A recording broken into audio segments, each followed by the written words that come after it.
Assalamualaikum warahmatullahi wabarakatuh. Kami dari kelompok 2 kelas SI4605 akan melakukan presentasi terkait penetration testing menggunakan Kali Linux untuk part B.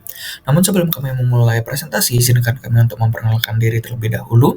Perkenalkan saya Putu Bagus Widya Wijaya Pratama dengan NIM 120222340. Kemudian ada rekan saya Derida Ahmad Zarare dengan NIM 120222353. Kemudian ada Wilson dengan NIM 12022200199. Kemudian ada Ahmad Fauzi dengan NIM 12022200263. Dan yang terakhir ada Muhammad Rafi Sihan dengan NIM 120222334.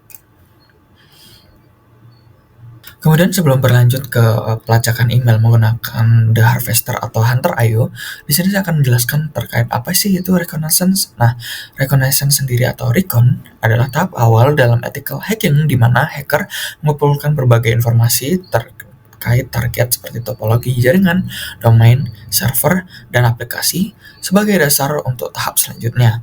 Passive reconnaissance adalah bagian dari recon di mana pengumpulan data dilakukan tanpa interaksi langsung dengan target, misalnya melalui penulisan arsip web, UIS lookup, Google Dorking, sosial media, termasuk melacak email, scraping email, dan user name dari sumber, sehingga aktivitas pengintaian sulit terdeteksi oleh target.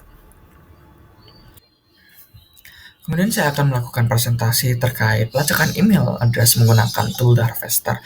Pertama-tama kita harus melakukan inisiasi tool ini terlebih dahulu menggunakan command The Harvester yang akan menampilkan tampilan seperti ini dalam terminal. Kemudian untuk menampilkan menu bantuan untuk melihat opsi-opsi apa saja yang dapat kita lakukan menggunakan The Harvester, kita dapat menggunakan command The Harvester yang dilanjutkan dengan -help. Berikutnya akan dilanjutkan oleh rekan saya. Baik, di sini saya akan melanjutkan penjelasan dari penjelasan teman saya sebelumnya. Namun, izinkan saya memperkenalkan diri terlebih dahulu. Nama saya Ahmad Fauzi dengan NIM 12022200263 dari kelas SI 4605. Baik, setelah kita melihat output dari The Harvester -help tadi yang menampilkan berbagai opsi dan parameter yang tersedia, sekarang saatnya kita melihat implementasi praktis tool ini dalam real case.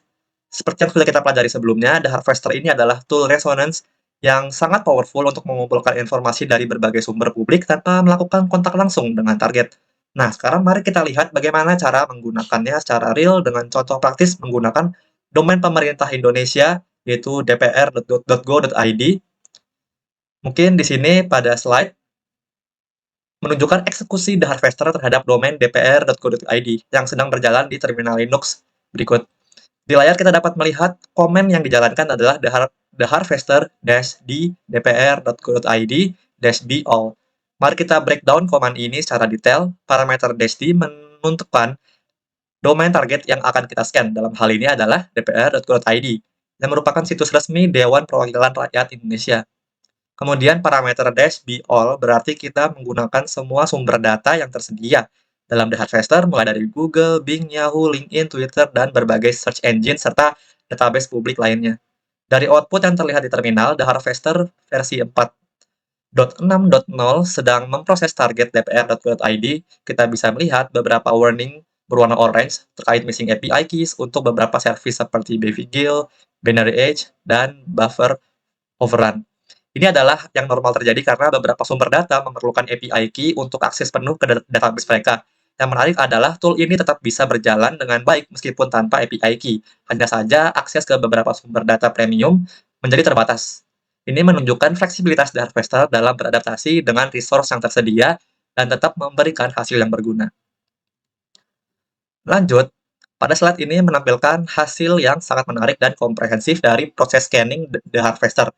Kita melihat statistik lengkap dari proses resonance yang telah dilakukan.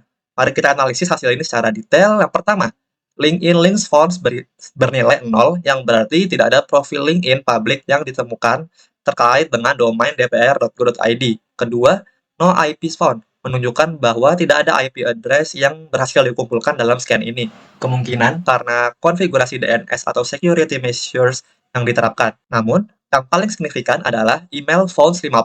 Ini adalah temuan yang sangat berharga, karena 50 alamat email berhasil dikumpulkan dari berbagai sumber publik. Dari daftar email yang terlihat di layar, kita bisa mengidentifikasi pola penamaan yang sangat konsisten dalam organisasi ini. Format yang digunakan adalah nama at dpr.go.id seperti d.budiman@dpr.go.id dan lain-lain. Ada juga variasi seperti penggunaan nama lengkap atau singkatan. Informasi ini memiliki implikasi keamanan yang sangat penting. Pertama, bisa untuk social engineering. Attacker bisa menggunakan email-email ini sebagai target untuk spear phishing attack yang sangat tertarget. Kedua, untuk OSINT atau Open Source Intelligence. Informasi ini membantu memahami struktur organisasi dan naming convention yang digunakan. Ketiga, setiap email address adalah potential entry point untuk berbagai jenis attack. Yang perlu dicatat adalah semua informasi ini diperoleh secara pasif dari sumber-sumber publik tanpa melakukan kontak langsung dengan target atau melakukan aktivitas yang mencurigakan. Lanjut, slide ini menunjukkan tools alternatif, yaitu Hunter.io, yang merupakan layanan berbasis web untuk email discovery dan verification. Mari kita bandingkan Hunter.id ini tuh dengan Daha Verster tadi untuk memberikan pemahaman yang lebih komprehensif. Hunter.io ini memiliki beberapa keunggulan. Pertama, dia user-friendly interface dengan tampilan GUI yang sangat mudah digunakan dan intuitif. Kedua, structured data presentation, di mana informasi disajikan dengan rapi, terorganisir, dan mudah dibaca. Ketiga, additional insight berupa confidence score, yang dalam contoh ini menunjukkan 94% untuk akurasi email yang ditemukan. Keempat, email verification feature yang memungkinkan kita memverifikasi apakah email address tersebut masih aktif atau tidak. Kelima, company information yang memberikan detail tambahan tentang organisasi target. Dari hasil hunter.io untuk domain dpr.go.id, kita dapat melihat bahwa ditemukan 1034 hasil untuk domain ini. Jauh lebih banyak dari The Harvester tadi. Contoh yang ditampilkan menunjukkan nama lengkap, misal Ahmad Irawan dengan email ahmad.irawan@dpr.go.id. Tool ini juga mengidentifikasi pattern email yang digunakan, yaitu firstname.lastname@dpr.go.id dengan confidence level 94% untuk akurasinya. Hunter.id juga menyediakan informasi tambahan seperti industry classification, yaitu government administration, jumlah headcount 1.000 sampai 5.000 orang, dan alamat organisasi di Jakarta, Indonesia. Strategi penggunaan yang optimal adalah menggunakan The Harvester untuk comprehensive scanning dari multiple source karena tool ini dapat mengakses berbagai sumber data secara bersamaan. Kemudian kita dapat menggunakan Hunter.io untuk verifikasi dan mendapatkan insight tambahan secara detail yang lebih akurat. Approach terbaik adalah combined approach, yang itu menggunakan kedua tools ini untuk cross validation dan memastikan completeness dari data yang dikumpulkan. Dengan demikian, kita dapat melihat secara komprehensif bagaimana sih The Harvester dan Hunter.io dapat digunakan untuk melakukan email reconnaissance secara efektif dan profesional. The Harvester itu memberikan coverage yang luas dari berbagai sumber data publik dengan peningkatan automated scanning, sementara Hunter.io memberikan akurasi dan detail yang lebih baik, khususnya tuh untuk email discovery dengan interface yang user-friendly. Kedua tools ini saling melengkapi dalam proses OSINT dan dapat digunakan secara bersamaan untuk hasil yang optimal. Namun, yang sangat penting untuk diingat adalah bahwa tools-tools ini harus digunakan secara ethical dan legal, sesuai dengan scope testing yang telah disepakati dan dengan proper authorization. Dalam konteks legitimate security testing, informasi yang dikumpulkan melalui proses reconnaissance ini akan menjadi foundation yang solid untuk tahapan testing selanjutnya, seperti phishing simulation, social engineering assessment, atau comprehensive vulnerability assessment. Dan selalu pastikan bahwa aktivitas testing dilakukan dengan izin yang jelas dan untuk tujuan yang konstruktif dalam meningkatkan security postur organisasi. Mungkin sekian dari penjelasan saya, kurang lebihnya mohon maaf. Wassalamualaikum warahmatullahi wabarakatuh. Boleh dilanjut ke teman saya selanjutnya. Baik, pada section sebelumnya kita sudah mempelajari cara untuk melacak IP address dari server domain dengan menggunakan tool The Harvester yang sudah tersedia dalam Kali Linux dan juga Hunter.io yang sudah tersedia secara online. Selanjutnya, saya Muhammad Rafi Shihan dengan NIM 12022233384 yang akan melanjutkan pada bagian email scraper, pembuatan email scraper sendiri dengan menggunakan bahasa pemrograman Python di Kali Linux. Pertama-tama, kita akan membuat file baru dulu dengan menggunakan nano editor dan di sini dicontohkan dengan nama email scraper.py. Nah, untuk membuat script email scraper ini, kita membutuhkan beberapa modul. Yang pertama itu kita menggunakan modul deck yang diimport dari collections. Kemudian juga kita akan menggunakan modul regex yang dituliskan sebagai re di sini. Selanjutnya kita akan menggunakan beberapa modul lainnya yang digunakan untuk melakukan scraping. Yang pertama itu ada Beautiful Soup, kemudian ada request, dan yang terakhir adalah URL lib. Sebelumnya, jangan lupa kita harus melakukan instalasi dependensi dengan menggunakan pip install. Setelah itu, kita akan membuat beberapa variabel. Yang pertama itu, kita menggunakan variabel input untuk meminta user memasukkan URL dalam bentuk string. Kemudian kita akan membuat koleksi dari URL yang sudah user inputkan ke dalam variabel URLs dengan menggunakan def. Selanjutnya, kita akan memeriksa apakah URL yang diperoleh dari scraping itu sudah ada atau belum ke dalam variabel scrap underscore URLs. Berikutnya, kita akan membuat variabel emails untuk memasukkan setiap email yang kita dapatkan dari hasil scrap, dan count ini digunakan untuk menghitung setiap jumlah URL yang kita scrap. Dan yang terakhir itu kita akan meminta user untuk mendefine jumlah limit dari scrap yang nantinya akan dilakukan oleh program dengan menggunakan input dalam bentuk integer gitu. Selanjutnya kita akan membuat logika dari scriptnya. Jadi kita akan menggunakan try and except untuk memproses interupsi jika adanya keyboard interrupt. Di dalamnya kita akan memberikan logika perulangan menggunakan while untuk membatasi perulangan sebanyak limit yang di-define oleh user sebelumnya. Jadi program akan mengambil URL satu persatu dari daftar yang ada tadi. Kemudian mencoba mengakses halaman tersebut, dan jika berhasil, dia akan mencari email menggunakan regex dari isi HTML tersebut. Kemudian program akan menggunakan Beautiful Soup dan logika if else untuk menemukan semua link di halaman tersebut. Dan kemudian menambahkan link baru ke daftar untuk diproses ke tahapan selanjutnya. Proses ini akan diulang sampai mencapai batas dari for loop-nya itu sendiri. Dan terakhir, berikut adalah contoh dari hasil scraping dengan menggunakan contoh dari URL https utoronto.ca dengan limit pencarian sebanyak 20 kali. Di sini dibuktikan bahwa program akan melakukan scraping sebanyak 20 kali, dan hasilnya didapatkan sebanyak 5 email dari hasil scraping URL tersebut. Baik, selanjutnya saya Fulson dengan NIM 120.2222.0199 akan melakukan penjelasan selanjutnya, yaitu terkait dengan pelacakan username dengan tools Sherlock. Nah, melanjutkan video sebelumnya yang membahas terkait dengan pembuatan email scraper menggunakan Python, kali ini kita akan membahas dan juga memanfaatkan ya salah satu tools open source, yaitu toolsnya namanya Sherlock.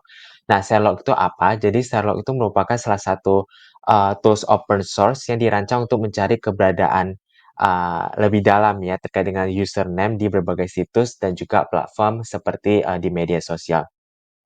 Nah, sebelum kita mulai dengan mengakses tools Sherlock ini sendiri, pastinya kita perlu melakukan instalasi terkait dengan tools ini.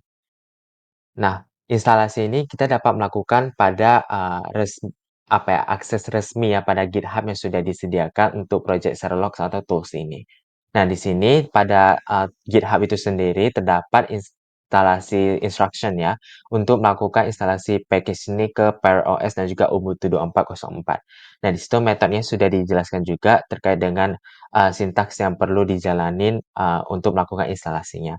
Namun kita juga dapat menggunakan cara yang klasik, yaitu menggunakan PIP saja, yang dimana ya seperti kita tahu itu cukup similar menggunakan PIP.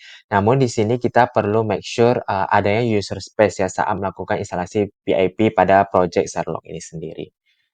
Kemudian setelah kita sudah melakukan instalasinya, kita pastinya perlu ketik ya untuk metode yang tadi sudah disebutkan sebelumnya. Itu akan melakukan instalasi dengan sendirinya, butuh proses hingga pastinya proses itu selesai ya. Di sini terdapat nantinya ada informasi dan untuk hasil instalasinya. Nah, kemudian setelah kita melakukan instalasi, pastinya kita juga melanjutkan dari penjelasan sebelumnya ya, yaitu menggunakan Python email scraper yang sudah kita bikin sebelumnya. Di sini contohnya pada studi kasus ini mungkin ada utoronto.ca itu nanti akan menghasilkan email ya yang sudah kita bikin Python tools sebelumnya. Nah, pada studi kasus selanjutnya yang akan dijelaskan oleh rekan saya itu, kita menggunakan studi kasus pada website URL www.ui.ac.id di mana nanti salah satu hasil emailnya itu terdapat Dirmawa. Nah, dari situ email tersebut kita akan melakukan pelacakan username menggunakan tools Sherlock. Untuk penjelasan selanjutnya akan dijelaskan oleh rekan saya. Oke, perkenalkan saya Derita Ahmad. Zahra Rai di sini akan melanjutkan pembahasan yaitu sekarang mengenai melacak username dengan Sherlock. Sebelum kita menggunakan Sherlock itu sendiri, kita akan mencoba menggunakan aplikasi email scraper di Python yang telah kita buat di video sebelumnya untuk mencoba mencari keyword yang akan kita gunakan sebagai percobaan Sherlock. Percobaan ini misal kita akan menggunakan URL www.ui.ac.id, kemudian menggunakan limit pencarian sebanyak 20. Oke, setelah kita jalankan akan ditemukan 8 email. Di sini ada support, Dirmawa, SIPP, dan seterusnya. Kita akan mencoba menggunakan Dirmawa di sini untuk sebagai keyword yang nanti kita gunakan pada aplikasi Sherlock. Oke, untuk cara penggunaan Sherlock itu sendiri, komen yang kita harus masukkan di sini adalah Sherlock spasi keyword apa yang ingin kita cari. Karena kita tadi menentukan untuk menggunakan keyword Dirmawa, sehingga komen yang kita gunakan adalah Sherlock spasi Dirmawa. Setelah itu akan ditemukan semua link atau website yang mengandung keyword Dirmawa. Di sini ada contohnya all my links, di sini ada allmylinks.com/Dirmawa, di sini ada Linktree juga, linktree.ii/Dirmawa. Di sini bahkan ada Telegram dari Dirmawa, t.me Dirmawa. Seperti itu. Ditemukan ada 17 result. Oke, komen Sherlock tidak hanya itu, kita bisa membuat spesifik. Di sini Sherlock spasi keyword, kemudian kita bisa memberikan timeout. Timeout di sini akan memberikan waktu berapa lama Sherlock akan mencari keyword tersebut. Jadi di sini komennya adalah Sherlock, Dirmawa, timeout, dan kita berikan waktu 5 detik. Oke, di sini akan muncul semua hasil website yang mengandung keyword Dirmawa selama 5 detik ini. Oke, akan ditemui 18 result. Result yang lebih banyak daripada result sebelumnya. Oke, selain timeout, kita juga dapat memberikan print all, perintah print all. Perintah print all ini ditaruh di akhir, gunanya untuk apa? Gunanya agar Sherlock ini memunculkan semua hasil pencarian. Jadi kita bisa melihat website apa saja yang dicari Sherlock. Berhasil, gagal, atau timeout error semuanya akan ditampilkan. Jadi tidak hanya yang berhasil seperti sebelumnya. Kita lihat di sini pada percobaan sebelumnya, semua website yang ditampilkan hanyalah website yang memiliki unsur atau keyword Dirmawa saja.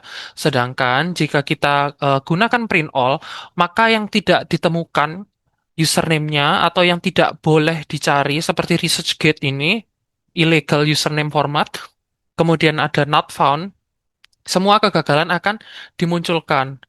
Berikut juga yang berhasil seperti all my links ini akan mendapatkan ditandai oleh tanda plus seperti itu.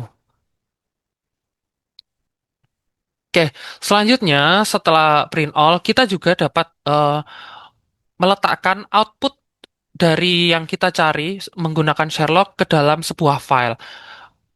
Caranya, setelah print all atau setelah timeout, kita dapat memberikan perintah output. Oke, setelah output, kita dapat menaruh lokasi direktori yang ingin kita simpan.